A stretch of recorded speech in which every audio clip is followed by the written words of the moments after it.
Olá pessoal, nós estamos aqui para mais um tempo com vocês através das redes sociais e eu quero nessa oportunidade tentar trabalhar, fazer um fechamento do assunto que a gente tratou na quarta-feira, na live de quarta-feira.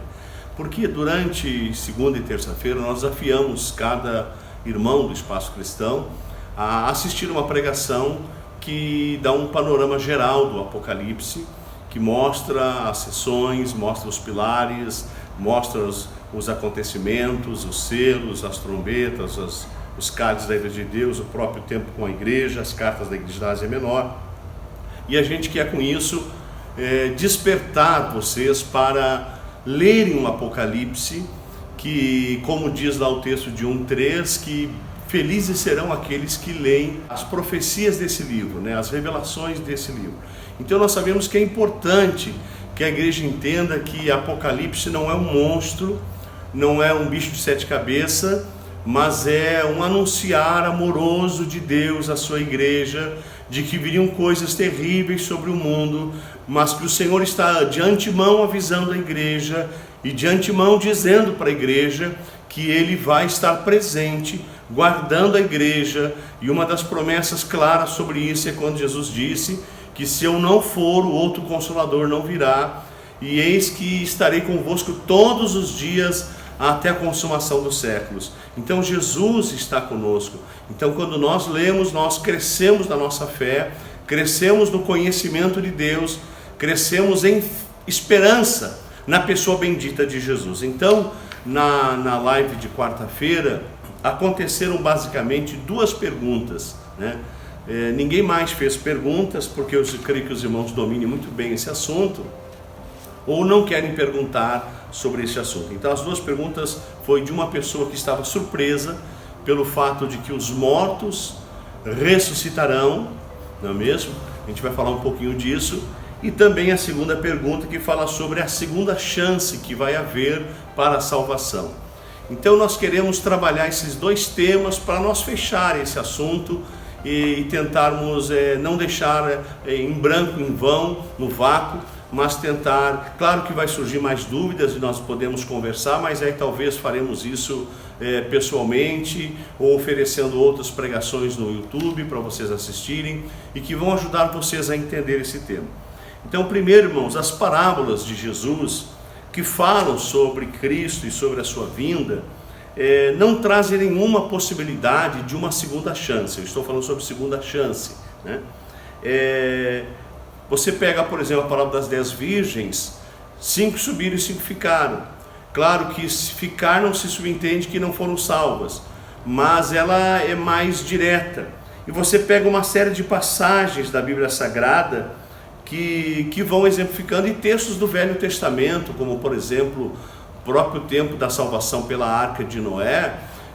Quando Noé está construindo a arca, ele está pregando arrependimento e as pessoas estão rindo e zombando dele, E quando Deus manda ele entrar para a arca e manda ele fechar a porta, há uma expressão que se diz que ele fechou a porta por dentro e Deus fechou por fora. Então quando ele ouve o clamor das pessoas, que depois de verem que era verdade o que ele anunciava e que o dilúvio estava vindo, e elas correram e bateram na porta, talvez disseram: Noé, abra-nos a porta, e Noé talvez tenta abrir por dentro onde ele fechou, mas Deus havia selado por fora. Então nós sabemos que essas passagens bíblicas nos trazem a ideia de que o fim é o fim, não há uma segunda chance, não é mesmo? Então se isso for verdade, nós temos aí um problema. Vamos tentar como podemos resolver isso à luz da Bíblia Sagrada, para pensar numa segunda chance. Talvez uma ideia que me ocorreu é nós fazermos uma divisão do relacionamento de Deus com Israel e do relacionamento de Deus com a igreja. Então vocês pensem que estejamos num retângulo maior, em que Deus ali, a partir do Egito, constitui uma nação para si, entre todos os povos da terra. Disse a Jacó: não te chamarás mais Jacó, mas Israel, farei de ti uma grande nação, e habitarei no vosso meio. E aí você vê que Deus, em todo o Velho Testamento, promete a essa nação de Israel um Redentor, um Messias, e esta nação espera ardentemente por esse Messias. Mas quando Jesus vem, Israel está debaixo do jugo romano, e aí então eles não conseguem entender que Deus mande o Messias que não seja como Davi, que vai reinar sobre eles, mas que também vai ser chefe do exército e que vai à frente do exército para atacar os seus inimigos e para libertar Israel do jugo de outras nações. E isso talvez seja uma das questões pelas quais os israelitas não reconhecem Jesus como Messias. E alguns atos de Jesus e algumas intervenções e ensinos de Jesus com seus discípulos está ligado a Jesus falar com eles não como parte da igreja, mas como parte da nação de Israel. Até porque então a igreja não existia nos primeiros anos da vida de Cristo na terra. Após a sua ascensão, ela passa a existir um pouco mais adiante como igreja. Então nós vemos que Israel rejeita Jesus.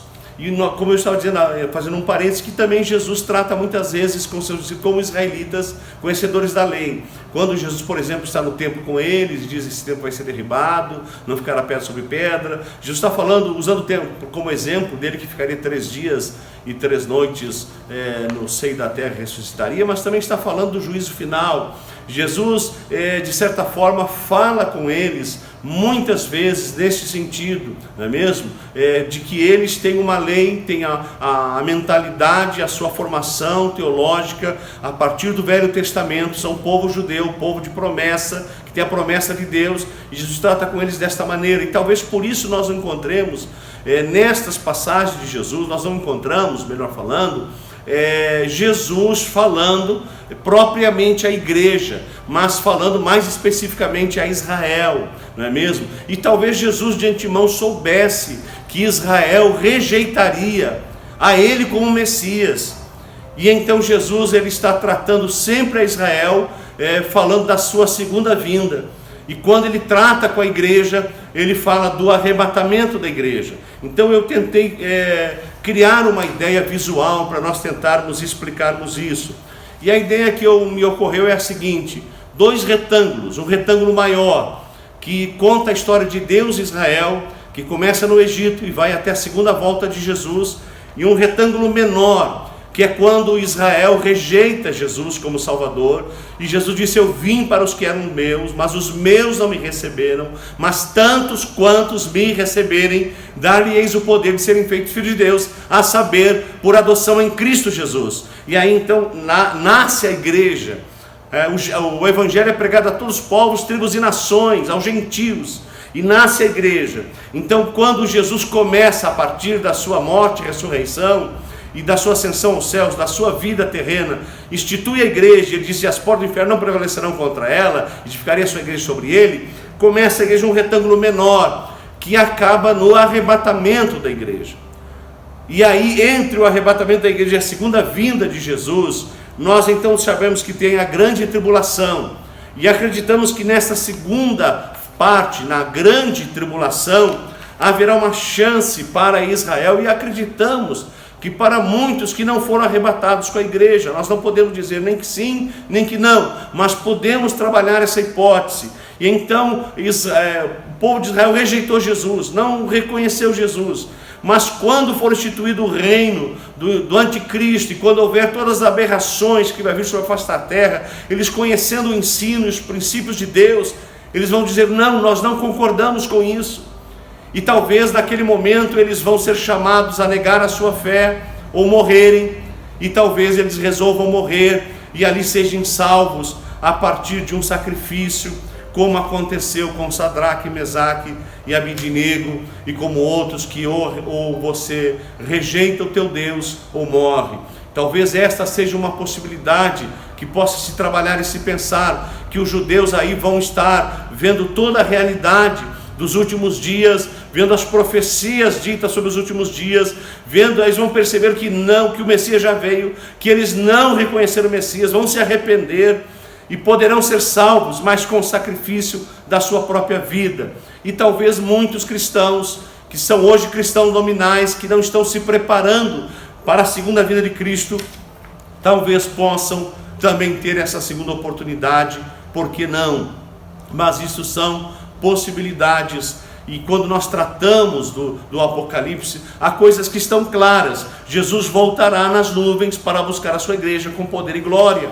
Jesus voltará segundo evento, Jesus voltará na terra para dar vitória a Israel contra as nações inimigas que estão sufocando Israel.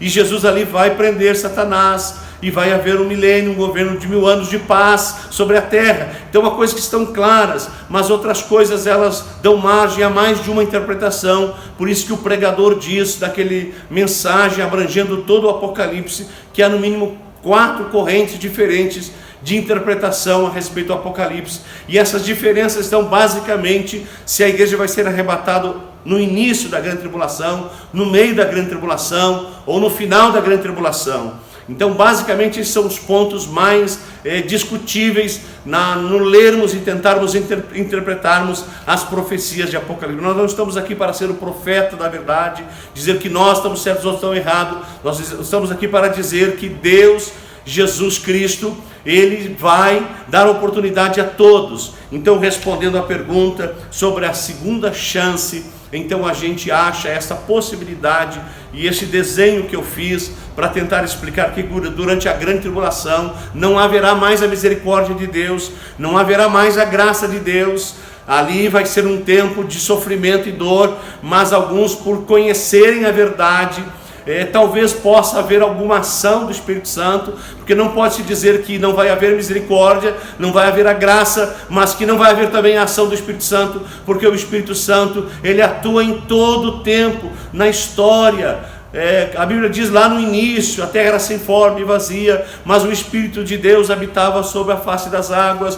Todo o tempo o Espírito Santo de Deus atua. Então pode que o Espírito Santo traga a lembrança a eles, a toda a verdade que lhes foi ensinado, e o quanto eles estavam enganados na sua interpretação, e que ainda talvez haja uma última oportunidade deles confessarem Jesus, perderem a sua própria vida, mas receberem a salvação. Então esta é a argumentação que a gente quer trazer sobre a segunda chance, a segunda oportunidade, para que a gente entenda melhor isso, porque muitos textos bíblicos, como disse, eles não deixam uma margem para interpretarmos a segunda chance. E só podemos fazer isso se nós dividirmos a história em 2 partes. Um retângulo maior, como mostrei, que é a história de Deus com Israel, que rejeitou Jesus, e um quadro menor, a partir da rejeição de Israel de Jesus.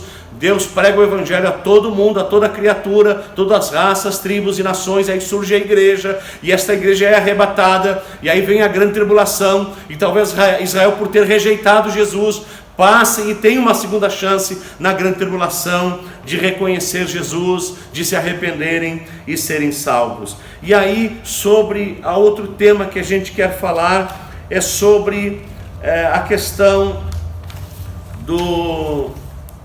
da ressurreição dos mortos. A gente tem muitos textos, né? E muitas coisas estão claras no Apocalipse, em toda a Bíblia, né? Por exemplo, Jesus virá nas nuvens com seus anjos, com poder e glória. A primeira vinda, o primeiro evento da vinda de Jesus, ele não vem na terra, ele vem nas nuvens, e a igreja será arrebatada. E neste arrebatamento da igreja, quando nós que estamos, primeiro os mortos ressuscitarão, e ressuscitarão num corpo glorioso, num corpo celestial, num corpo espiritual, num corpo incorruptível. Então, quando nós pensamos em ressurreição, nós pensamos como pode haver a possibilidade de se juntar às cinzas de alguém que foi esparramada no mar e constituir aquele corpo novamente. Não pense desta maneira, porque os salvos vão ressuscitar num corpo incorruptível, que não se corrompe pelo pecado, pela morte, pelo tempo, pela velhice. Vão ressuscitar num corpo glorioso, como é o corpo de Jesus, um corpo celestial, para poderem viver nos céus e poderem contemplar a Deus. Amém? Então esta é a ressurreição dos salvos. É claro que grande parte dos teólogos entendem que a primeira ressurreição acontece no arrebatamento da igreja, e esta ressurreição são daqueles que morreram com Cristo, os salvos, os que confessaram Jesus como seu único e suficiente Salvador e que obedeceram os seus mandamentos desta vida, foram cristãos piedosos na presença do Senhor. E então, quando Jesus vem nas nuvens, primeiramente ressuscita os salvos e são elevados para o encontro com Jesus, e logo imediatamente nós que estamos vivos seremos transportados para a presença de Jesus, receberemos um arrebatamento, mas durante esse arrebatamento até as nuvens, nós seremos glorificados, receberemos um novo corpo, o corpo de glória, o corpo incorruptível, para nos encontrarmos com Jesus nas nuvens. E de certa forma a ideia que se tem é que durante o período da primeira e da segunda vinda de Jesus, está acontecendo a grande tribulação na terra, e nós, os salvos, estaremos na glória com o Senhor, nas bodas do Cordeiro, celebrando o dia do Senhor, a salvação do Senhor, a redenção do Senhor. E então esta é a ideia, e os demais não salvos ressuscitarão na vinda terrena de Jesus, quando Jesus vai pisar sobre a terra, para serem julgados por Jesus. Todos grandes e pequenos receberão de Jesus um julgamento, né? É importante nós lembrarmos que o livro de Malaquias fala que há um memorial diante de Deus da vida dos justos. De certa forma, este memorial é conhecido por alguns teólogos como um livro das lembranças, das memórias, dos registros. Isto é, dizendo que tudo está registrado diante de Deus, e que Deus, quando estivermos diante dele no dia do juízo, ele vai abrir esse livro, e nós vamos sermos lembrados de tudo aquilo que se passou em nossa vida, relacionado ao senhorio de Jesus, e a obedecermos a sua palavra.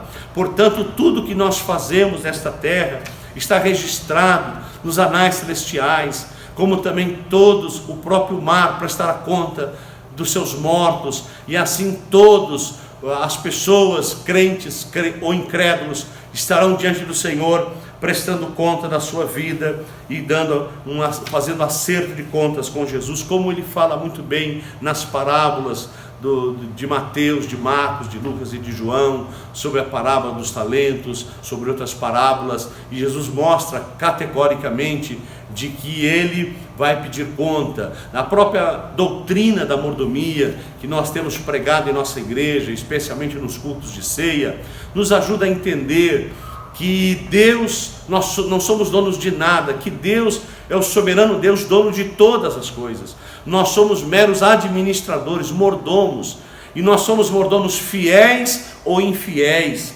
Nós seremos cobrados de Deus e prestaremos conta a Deus da nossa mordomia, quanto ao tempo, quanto ao nosso corpo, que é templo do Espírito Santo, quanto à nossa vida espiritual, quanto à nossa vida de adoradores e servos de Deus, quanto à nossa vida de servir ao Senhor nessa terra, quanto a todas as oportunidades que nós tivemos.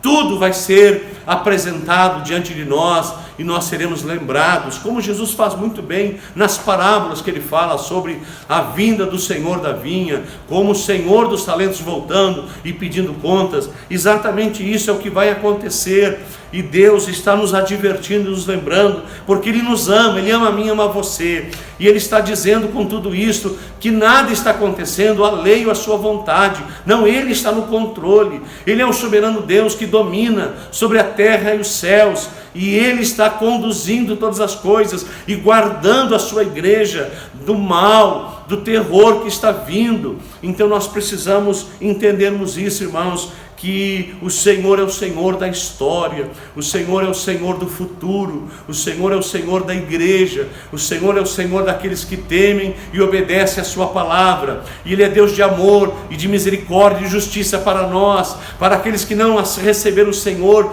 Ele é Deus de justiça, que trará peso de justiça sobre eles, porque rejeitaram o nome do Senhor. Então eu quero deixar com esta palavra o encerramento desse tema que trabalhamos, e dizer a você, como está a sua vida? Se Cristo voltar essa noite, se houver o arrebatamento da igreja nesses próximos dias, como está a sua vida?